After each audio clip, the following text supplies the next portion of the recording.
Right guys, the 10-year anniversary for Planetside 2 is rapidly approaching now. At the time of writing this video, we are 15 days away from the event, and with the date looming ever so closer, we are starting to get more and more information as to how the developers intend to celebrate the occasion. Let's discuss. G'day there once again viewers, your mate Kamikaze78 here, and today we've got some more news to go over regarding Planetside 2's next big update.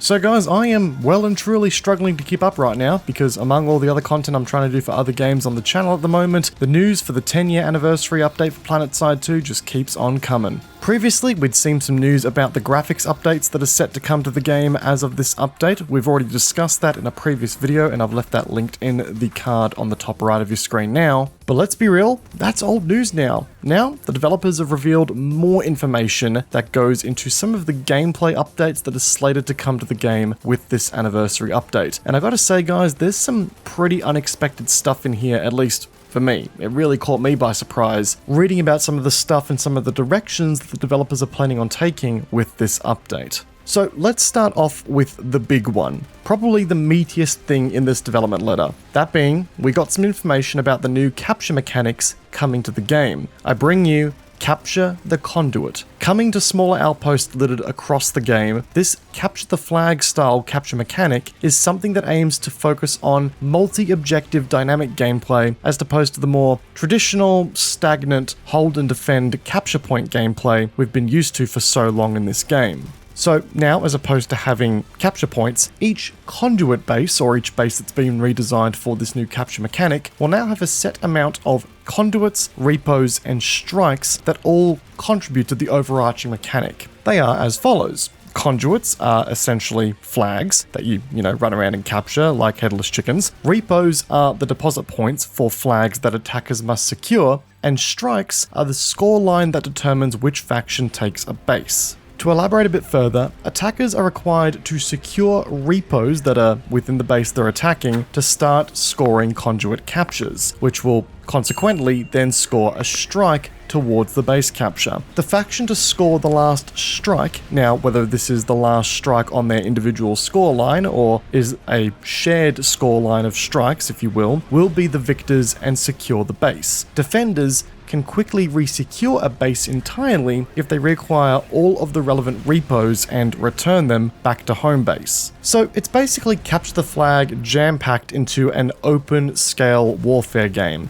Now, this I feel is going to be a very interesting addition to the game. It sounds like a very dynamic addition as far as like combat pace and combat flow over individual bases. I'm still a bit confused as to how it's going to operate properly and neatly in the chaotic environment that is Planetside 2. Capture the Flag has typically been a game mode that is made successful via tight communications and moments of clutch individual play. At least that's always gotten my rocks going when it comes to Capture the Flag game modes. Whether there'll be any room for that here in this iteration of Capture the Flag is yet to be seen. The dev note does say that the conduit mechanic is slated to completely change the way in which the base capture mechanics operate for most continents, and some classes that were traditionally less prevalent in, say, point hold layout bases are going to shine more in this capture mechanic gameplay. I'll be honest, when there was talks about, changes to the warfare of Araxis Forever and stuff like that, I was kind of hoping for better vehicle integration into the existing formula that we already had,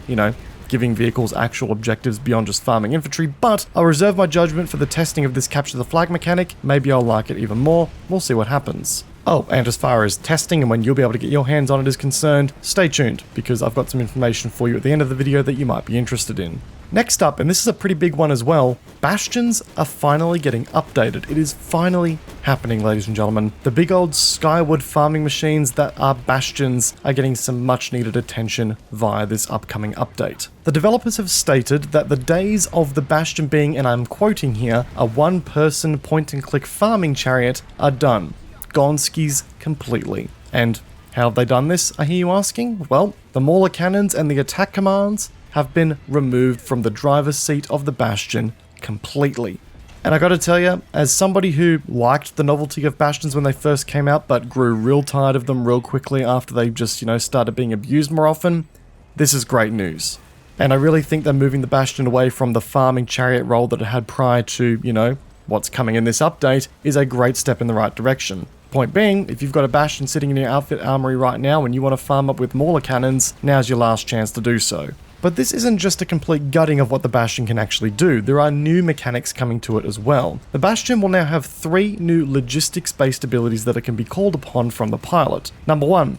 Lockdown. Issuing a lockdown command over an allied area that is being captured will cause the Bastion fleet carrier to fly on over there and pause the capture timer entirely. A pretty powerful ability for big strategic captures. Number 2, Assault. Issuing the assault command over an enemy facility will accelerate the capture timer as if it had 1 additional capture point already being controlled in the attacking team's favor. That is also going to be a very powerful ability in alerts. And last but certainly not least, number 3, Anchor. Issuing this command turns the Bastion into a spawn point for your whole faction. Now, whether or not this is a drop pod spawn point or a aircraft spawn point as to how it operates currently is yet to be seen, but all I can say is thank God these are the changes we're seeing. I am very happy that the Bastion is no longer this glorified farming chariot, and instead it's now a very powerful logistics tool.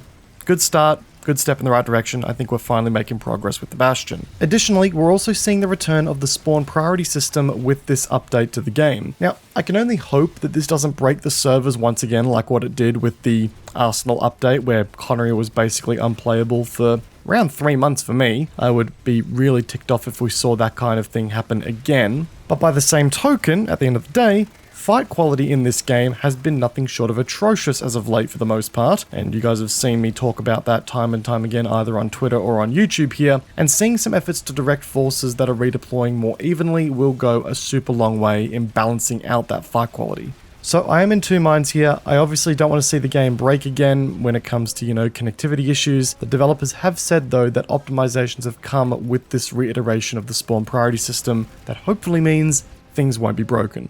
We'll see what happens. Oh, and a nice little footnote that I almost completely missed on my first reading, there are no more remote vehicle deployments with this update. As most of you know, you can deploy vehicles remotely straight from the spawn screen on bases that you own completely at the moment. That ability is going away in an effect to slow down gameplay a little bit and also, and I quote this from the developers, bring back some sub-objective gameplay to terminals. Not quite sure how I feel about this at this given point in time yet. I kind of felt as though this feature was more of a quality of life thing over a game pacing issue, but we'll just have to see how it impacts things going forward. Additionally, there's a couple of sentences in here about some upcoming balance changes that are coming to the game with this update. Particularly, shotguns are getting some tuning, the Newton is getting some tuning, and I promise you I was not at fault for that. I only made 2 videos about the thing, so what? And there's also some wider tuning coming to the new conglomerate. I do believe that the new conglomerate's prowess in Outfit Wars has caught the devs' attention, and we might be seeing some changes coming to that faction as a whole. I'm just really hoping that my good old Gossaw isn't being changed too much, but well, I can only hope, ladies and gentlemen. And that was essentially all of the big talking points that came from this development letter, but there is one more big question associated with all this stuff. When can I playtest the new content? On November the 5th at 2 PM Pacific time, which is going to be approximately a day after the release of this video, the public test server will be unlocked with all of the new content for show. But the developers have decided to make it a little bit special. The developers have said that we're going to try and break the Guinness World Record for the most amount of players in an online first-person shooter server at once again. For those who don't know, Planetside 2 broke this record in 2015, and the developers have decided that they're going to try and reset the personal best on the test server. We will be streaming the occasion, checking out the update and giving our first impressions on the new gameplay as it comes. And we may also just run a public platoon on the test server just to get everyone in there and start testing out the changes for ourselves. If that's something that sounds good to you, join our Discord link down below so you can get a reminder as to when the stream goes live, and also join us in the voice channel that will be running for the event itself. But folks, with all of that said, that is everything from me today in relation to this development letter. Very exciting stuff, depending on who you ask. There's some pretty major changes or promises being made in this dev letter, in combination with the graphics updates that are coming as well. It's going to be a pretty action-packed update, and a pretty significant playtest on the test server to test all this new stuff. Let me know in the comment section down below what your guys' thoughts are on everything that we talked about here today. Are you excited? Are you dreading it? What are your thoughts? If you enjoyed the video, backhand the like button, it does go a long way to supporting the channel. And if you're new here, consider backhanding that subscribe button whilst you're at it, as it keeps you up to date with whenever we release new content in the future or go live on stream. I've also been really pushing out some YouTube short and TikTok content lately as well, so keep a keen eye out for that, guys. More coming your way on that front as well. Once again, guys, I hope you enjoyed today's video. Peace out, and I will see you guys all in the next one. Take care, guys. Have a good one.